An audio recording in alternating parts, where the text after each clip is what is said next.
새 집으로 이사하는 사람들을 보면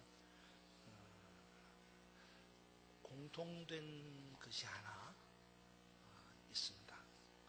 여러분도 새 집으로 이사를 가면 그러지 않는가 생각하는데요. 다름이 아니라 헌 것을 버리는 겁니다. 그렇죠? 새 집으로 이사 가면 헌 것을 버리는, 아파트 단지의 신방을 가보면요, 내다 버린 물건들이 쌓여 있는 것을 가끔씩 보게 됩니다. 실제로 어떤지는 모르겠지만 겉으로는 일단 보면 멀쩡하게 보입니다. 그런데 버려요. 가까이 가서 보면 야, 이거 왜 버렸나 싶은 생각이 듭니다.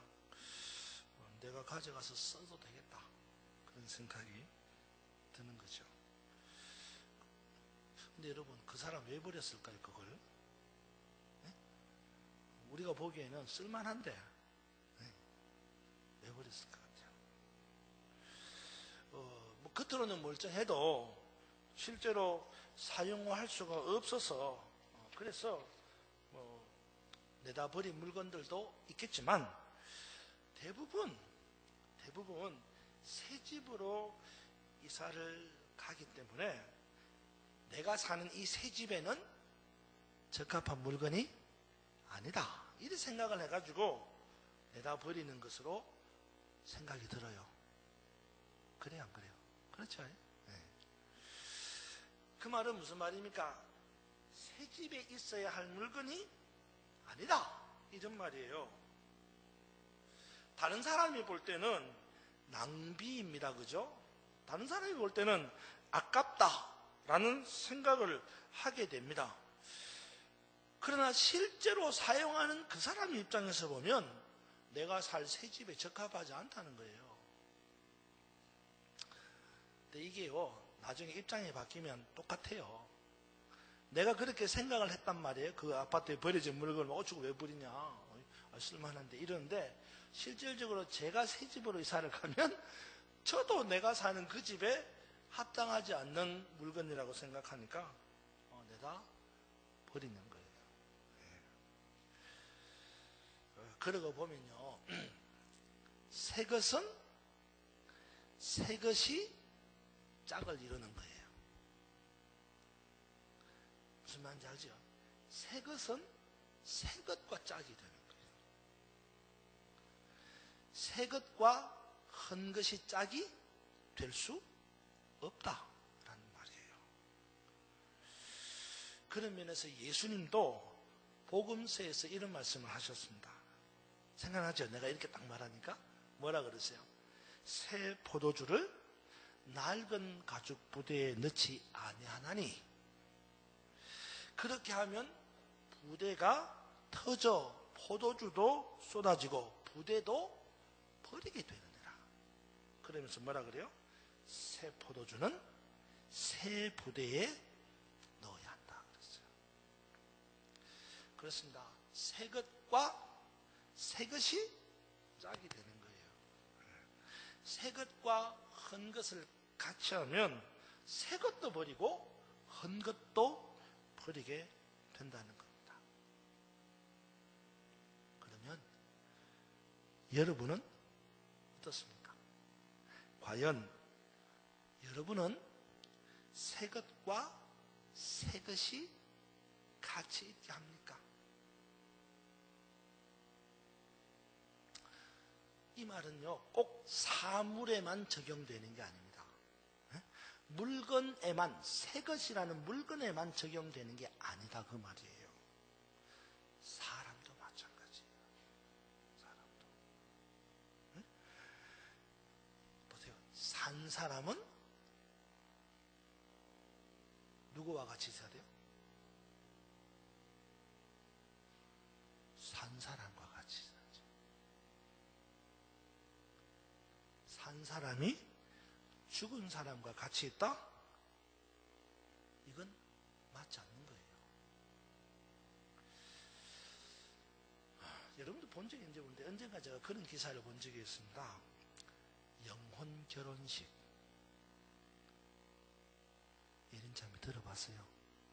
영혼 결혼식. 젊은들 사이에서는 들어본 사람들이 많을 거예요. 영혼 결혼식.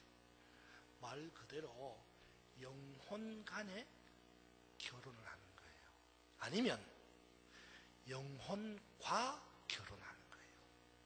그 말이 그 말 같은데, 영혼 간에 결혼을 한다라는 말은요, 주로 죽은 남녀가 결혼하는 거예요. 영혼에.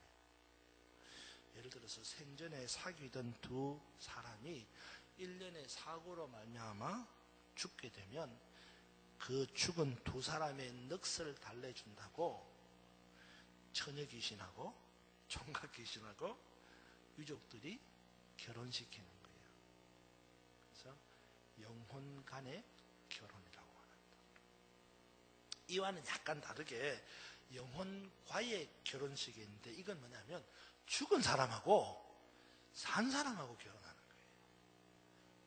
이것도 역시 생전에 같이 사귀던 두 남녀가 1년의 사고로 죽으면요, 죽은 남자나 여자와 산 남자와 여자, 남자나 여자와 결혼하는 거예요. 그래서 영혼과의 결혼이라는 거예요. 그래도 오늘 여러분들은 조금 이렇게 나이가 있어가지고 좀 저를 아주 이상하게 혐오스러운 눈빛으로 보는 것 같은데, 청년들한테 이런 이야기하면 청년들은 귀가 쏠깃해요. 굉장히 로맨틱하고 또 낭만적이다, 이런 생각을 하는 거예요. 하지만 실제로 그렇게 하는 것을 좋아하는 사람 없습니다. 그렇게 하는 것이 이상하기 때문입니다. 짝이 안 맞기 때문이에요. 죽은 사람과 산 사람을 하나로 묶는다? 그걸 누가 좋아합니까? 새 것은 새 것과, 산 사람은 산 사람과 그렇게 짝을 지어야지 그게 아름답고 멋지고, 그죠? 사랑스러운 거예요. 실질적으로 영혼과의 결혼을 한 사람이 있어요. 몇 사람이 있어요. 이렇게 뉴스를 찾아보면. 근데 제가 기억나는 사람이 있습니다. 누구냐면요, 통일교 교주인 문선명. 이 문선명의 아들이 여러 명인데 그 중에 둘째 아들이 교통사고로 죽었습니다. 근데 이 둘째 아들이 생전에 유명한 발레리나와 사귀었어요. 근데 결혼을 못하고 죽은 거예요. 교통사고로. 그래서 이 문선명이 자기 죽은 아들의 영혼과 그 발레리나와 결혼을 시킨 거예요. 그래서 이 발레리나가 이름을 박씨인데 원래 문씨로 개명까지 했어요. 난 문씨로 개명이 되는지 모르겠어요. 문씨로 개명까지 했어요. 아름다워요?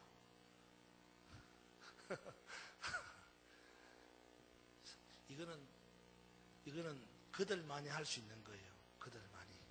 그죠? 이단이 하는 거예요. 이단이니까 하는 거죠. 제정신이 아니니까 하는 거지. 그래요. 우리는 그걸 인정하지 않습니다. 그죠? 여러분, 산 사람이 공동묘지에 산다? 상상이 됩니까? 물론 그 동남아시아의 어떤 나라는요, 공동묘지에서 사는 사람들이 있다고 일전에 제가 TV에서 소개되는 걸 본 적이 있습니다. 하지만 제가 깜짝 놀라서 보기는 봤는데, 그 결론이 뭐냐면 그 사람들이 거기 사는 이유가 공동묘지가 좋아서 사는 게 아니고 지극히 가난해가지고 갈 데가 없어서 그 공동묘지에서 사는 거예요. 그러니까 뭐예요? 보통 평범한 사람들은 다 똑같은 거예요. 뭐예요? 새 것과 새 것, 헌 것과 헌 것, 산 것과 산 것, 죽은 것과 죽은 것, 그렇게 연결을 짓고 짝을 짓고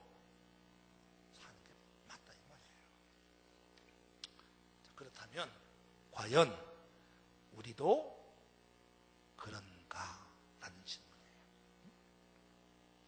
새 것을 새 것과 함께 놓고 산 사람과 산 사람이 함께 있어야 한다면 과연 저나 여러분도 그렇게 하고 있느냐라는 질문이에요. 새 것은 그렇다 쳐도 과연 산 사람이 산 사람과 함께 있느냐라는 질문이에요. 산 사람이 산 사람과 함께 있느냐? 여러분에게 물어보는 거예요. 이 질문의 의미를 여러분 깊이 생각해 보세요. 과연 나는 산 사람으로 산 사람과 살고 있는가? 라는 질문이에요. 오늘 우리가 읽은 에스겔 37장의 본문은 여러분이 잘 아시는 에스골 골짜기에 마른 뼈들이 살아나는 환상에 대한 말씀입니다. 내용을 정리해 보면 이런 겁니다. 하나님께서 에스겔 선지자에게 나타나가지고 환상을 보여주었어요. 근데 무슨 환상을 보여줬냐면 에스골 골짜기로 에스겔 선지자를 데려가가지고 야 뭐가 보이느냐? 그러니까 얘 마른 뼈들이 다 널브러져 있습니다. 그랬어요. 그때 하나님께서 내가 이들에게 생기가 들어가게 해가지고 이들이 살아나는 것을 네가 볼 거다. 그랬어요. 그랬더니 정말 이 뼈 저 뼈들이 서로 연결되어 붙고 거기에 힘줄이 붙고 거기에 살이 붙고 거기에 가죽이 덮였어요.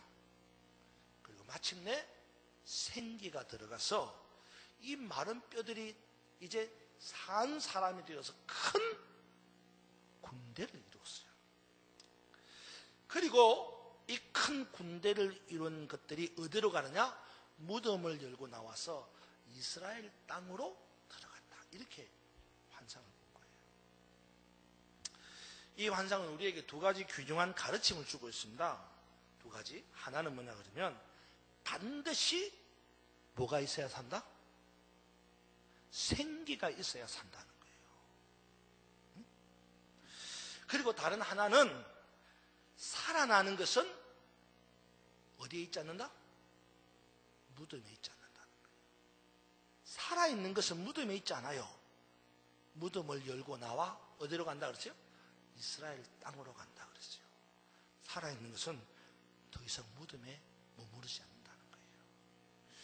그렇습니다. 사랑하는 여러분, 여러분에게도 생기가 불어와서 다시 살아나는 축복이 있기를 축원합니다.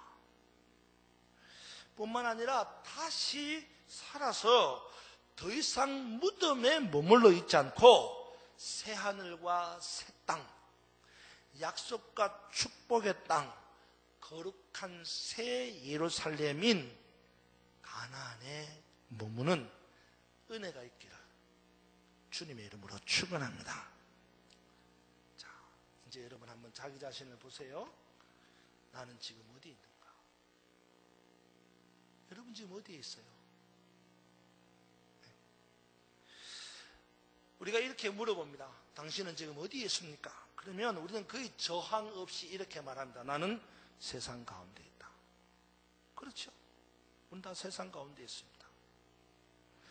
그런데 우리는 세상 가운데 있습니다. 그런데 문제는 이 세상이 마치 거대한 무덤과도 같다는 거예요.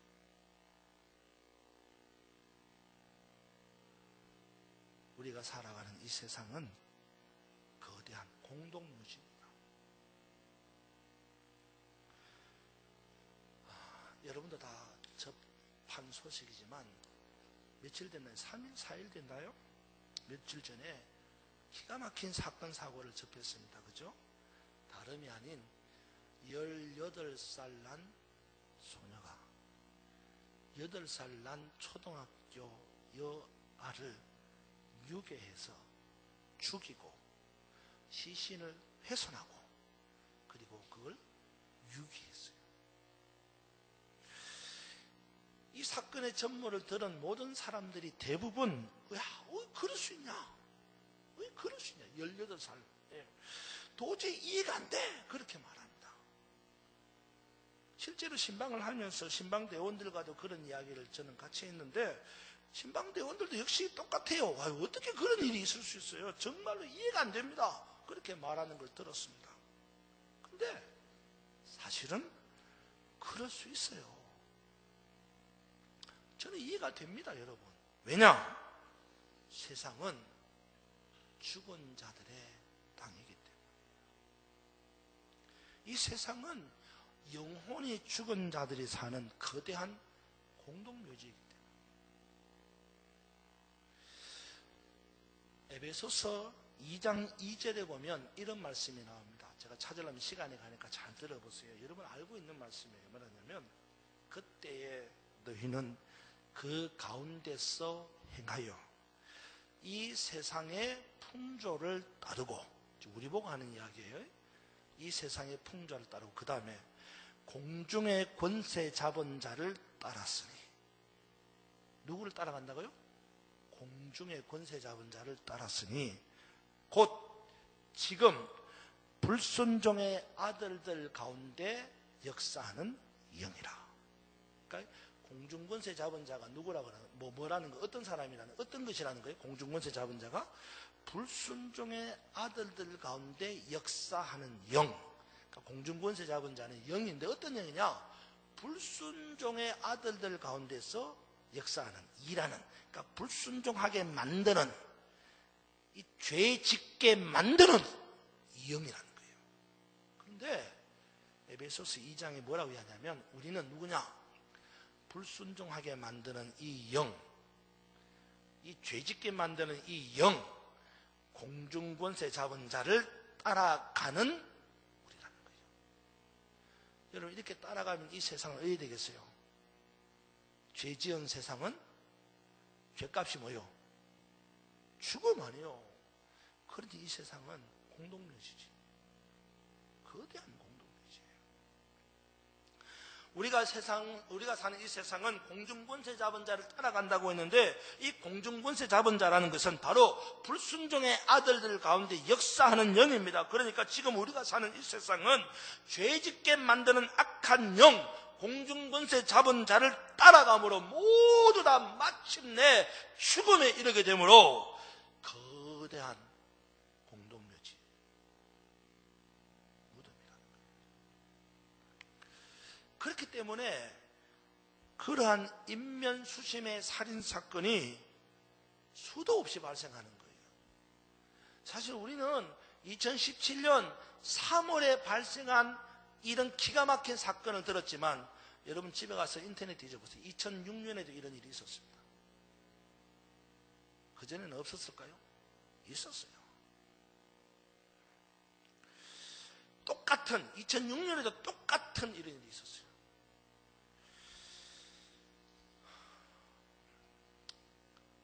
그러면 우리는 다릅니까? 여러분 다릅니까? 나는 비록 거대한 공동묘지에 살고 있지만, 나는 비록 무덤과도 같은 이 세상에 살고 있지만 나는 달라. 그렇게 말합니까? 정말 그렇게 말할 수 있습니까?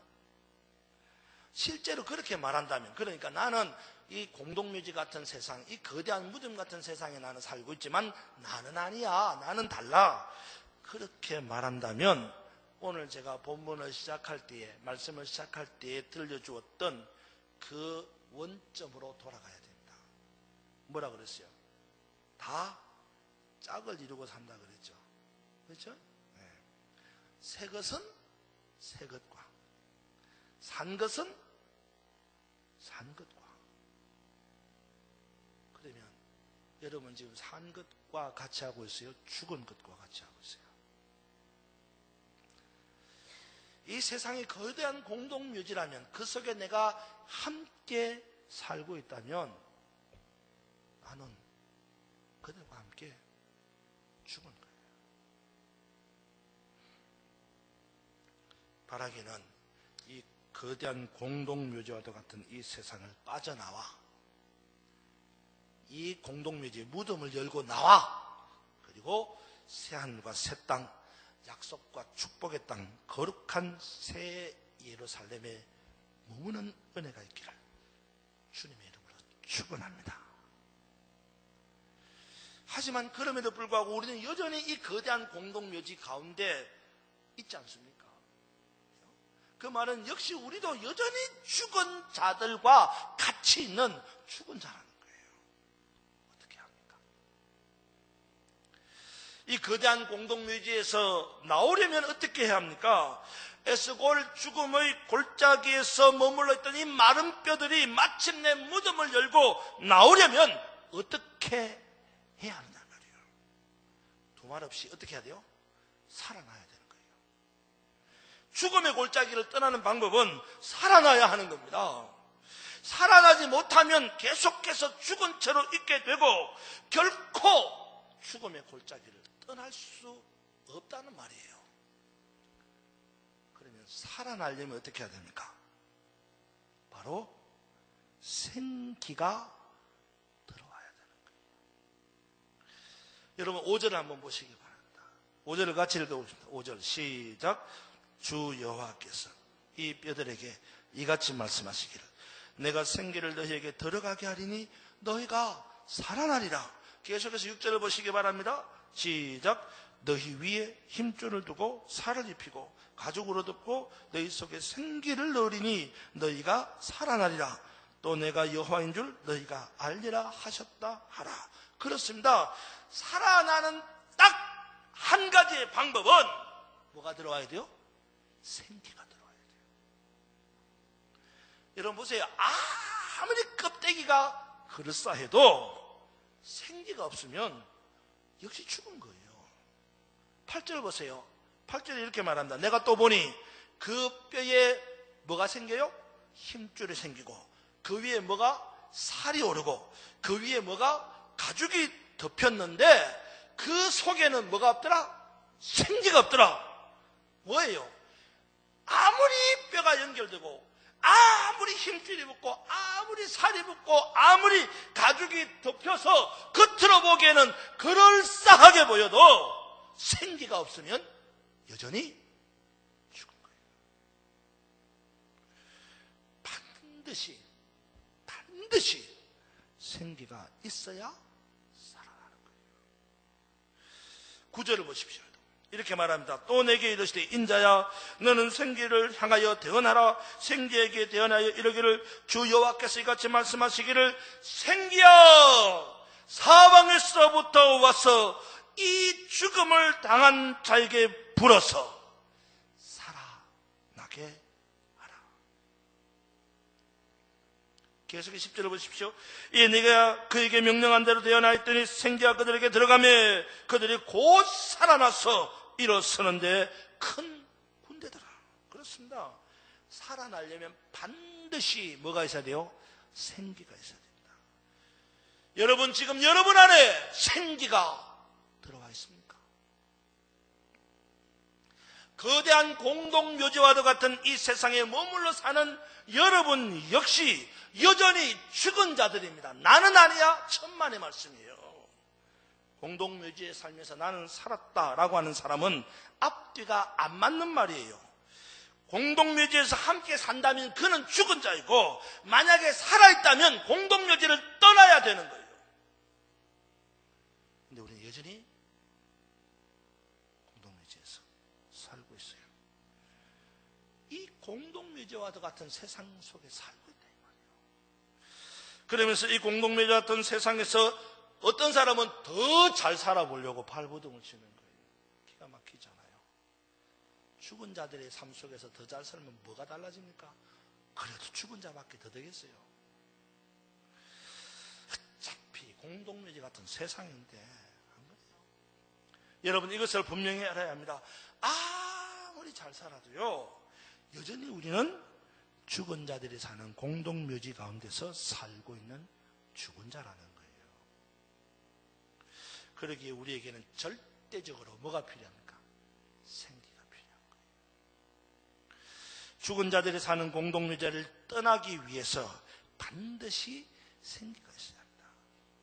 사랑하는 여러분, 이 시간 생기가 불어와 여러분 가운데 들어감으로 다시 사는 축복이 있기를 주님의 이름으로 축원합니다. 아무리 뼈가 붙어도 소용이 없습니다.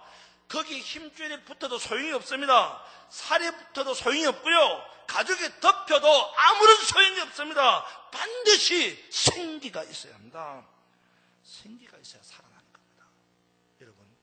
여러분에게도 생기가 불어와서 여러분 가운데 들어감으로 다시 살아나는 축복이 있기를 주님의 이름으로 축원합니다. 근데 이건 은혜예요. 생기가 여러분 가운데 들어가는 것은 은혜예요. 나의 수고나 나의 노력으로 되는 것이 아니다 이 말이에요. 내 공적이나 내가 공력으로 내 업적으로 되는 것이 아니다 이 말입니다. 생기가 불어와 내 속에 들어오는 것은 전적으로 하나님이 베푸시는 은혜예요. 그러기에 우리는 그 은혜가 내게 미치도록 기도해야 하는 거예요.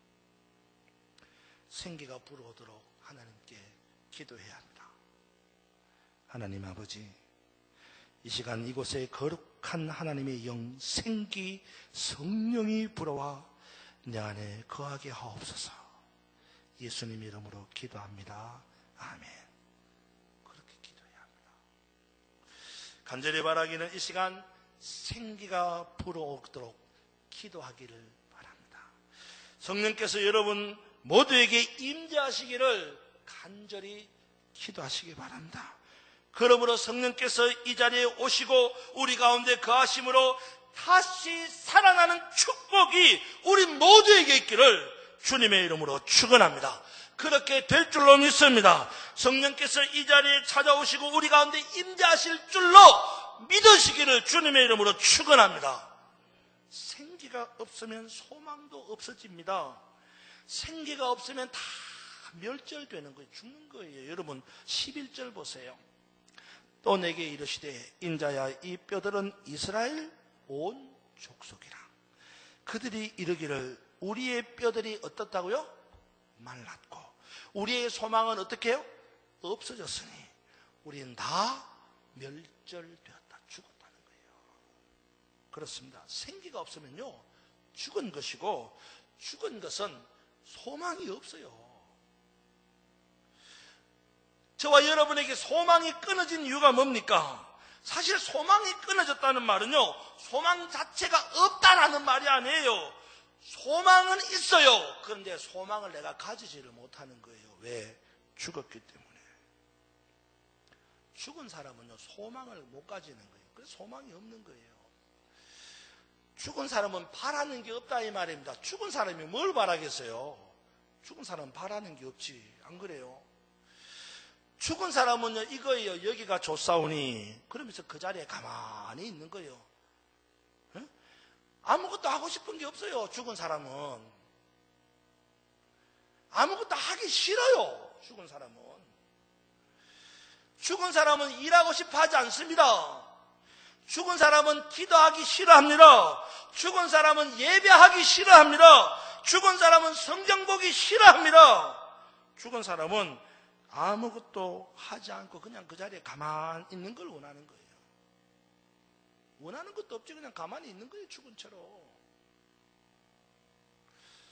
여러분 어떻습니까? 여러분도 아무것도 하고 싶지 않으십니까? 무슨 광고 카피가 그렇게 나오더만요.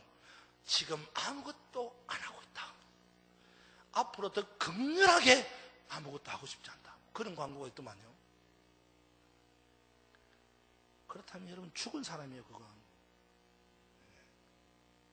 무덤에 가보십시오. 거기에 움직이는 것이 있습니까? 움직이는 것 없어요. 무덤은 움직이지 않습니다. 왜? 죽었기 때문이에요. 여러분 우리는 죽은 자들이 사는 세상에 살고 있습니다. 그러나 우리가 그 세상에서 살지만 성령이 불어오고 생기가 불어와서 다시 살아나는 축복이 있게 될 줄로 믿습니다. 뿐만 아니라 다시 무덤을 열고 나와 무덤을 떠나서 약속과 축복의 땅인 생명과 호흡이 있는 그 새하늘과 새 땅 가나안에 들어가게 되는 은혜가 있을 줄로 믿습니다. 여러분 12절 보세요. 이렇게 말한다. 그러므로 너는 대언하여 이르기를 주 여호와께서 이같이 말씀하시기를 내 백성들아 내가 너희 무덤을 열고 너희로 그것에서 나오게 하고 그 다음이 중요합니다. 뭐라 그래요? 이스라엘 땅으로 들어가게 하리라. 여러분요, 죽은 자들이 살아나는 게 목적이 아니에요. 죽은 자들이 살고 난 다음에 어디로 가는 거예요? 이스라엘 땅으로 가는 거예요. 그 이스라엘 땅은 가나안 땅이고 그 이스라엘 땅은 하나님의 나라예요. 에스겔 골짜기의 마른 뼈들처럼 이스라엘 백성들은 그렇게 죽은 자들이었습니다. 그런데 그런 그들에게 우리 하나님께서 생기를 불어넣어 주심으로 다시 살아나게 되고 마침내 무덤을 열고 그 죽음의 골짜기를 떠나서 생명이 있고 축복이 있는 하나님 나라, 약속의 땅, 새하늘과 새 땅, 새 예루살렘인 가나안에 들어가게 되는 거예요. 여러분 지금 어디 있습니까? 아직도 무덤에 머물러 있습니까? 기도하십시오. 성령을 부어달라고, 생기를 부어달라고, 그리고 그 생기로 다시 살아 무덤을 박차고 나가 새하늘과 새 땅인 하나님의 나라에 들어가는 여러분이 되기를 주님의 이름으로